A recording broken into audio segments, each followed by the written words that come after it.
ವೀಕ್ಷಕರೇ, ಸಾಯಂಕಾಲ ಸೂರ್ಯಾಸ್ತ ಆದ ನಂತರ ಯಾವುದೇ ಒಂದು ಕಾರಣಕ್ಕೂ ಸಹ ಈ 3 ತಪ್ಪುಗಳನ್ನ ನಿಮ್ಮ ಜೀವನದಲ್ಲಿ ಮಾಡಲಿಕ್ಕೆ ಹೋಗಬೇಡಿ. ಈ ತಪ್ಪುಗಳನ್ನ ಮಾಡುವುದರಿಂದ ನಿಮ್ಮ ಜೀವನದಲ್ಲಿ ಸಾಕಷ್ಟು ಕಷ್ಟಗಳನ್ನ ಅನುಭವಿಸ್ತೀರಾ. ಆ 3 ತಪ್ಪುಗಳು ಯಾವುದಂತ ತಿಳಿಸಿಕೊಡ್ತೇನಂತೆ. ಈ ವಿಡಿಯೋಗೆ ಲೈಕ್ ಮಾಡಿ ಮತ್ತು ಜೈ ವಾಸುದೇವ ಅಂತ ಹೇಳ್ಬಿಟ್ಟು ಕಮೆಂಟ್ ಮಾಡಿ. ಮೊದಲನೇದಾಗಿ, ಸಾಯಂಕಾಲ ಟೈಮಲ್ಲಿ ಉಗುರುಗಳನ್ನ ಕಟ್ ಮಾಡಲಿಕ್ಕೆ ಹೋಗಬೇಡಿ. ಉಗುರುಗಳನ್ನ ಕಟ್ ಮಾಡೋದ್ರಿಂದ ಮನೆಯಲ್ಲಿ ಕಲಹಗಳ ಪ್ರಾರಂಭ ಆಗುತ್ತೆ. ಮನಸ್ಸಿಗೆ ಶಾಂತಿ ಎಂಬುದು ಕಳ್ಕೊಳ್ಳುತ್ತೆ.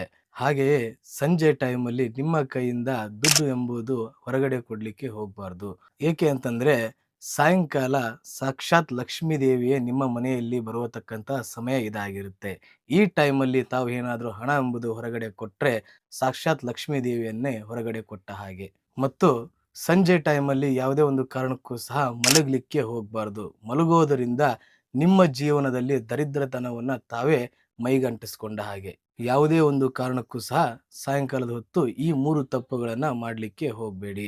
ಇಂಥದೇ ಇನ್ಫಾರ್ಮೇಶನ್ ಮಾಹಿತಿಗಾಗಿ ನಮ್ಮ ಪೇಜ್ನ ಫಾಲೋ ಮಾಡ್ಕೊಳ್ಳಿ. ಇನ್ನೂ ನಿಮ್ಮ ಜೀವನದಲ್ಲಿ ಏನಾದರೂ ಸಮಸ್ಯೆಗಳು ಇತ್ತು ಅಂದ್ರೆ ಈ ಕೆಳಕಂಡ ನಂಬರ್ಗೆ ಕರೆ ಮಾಡಿ.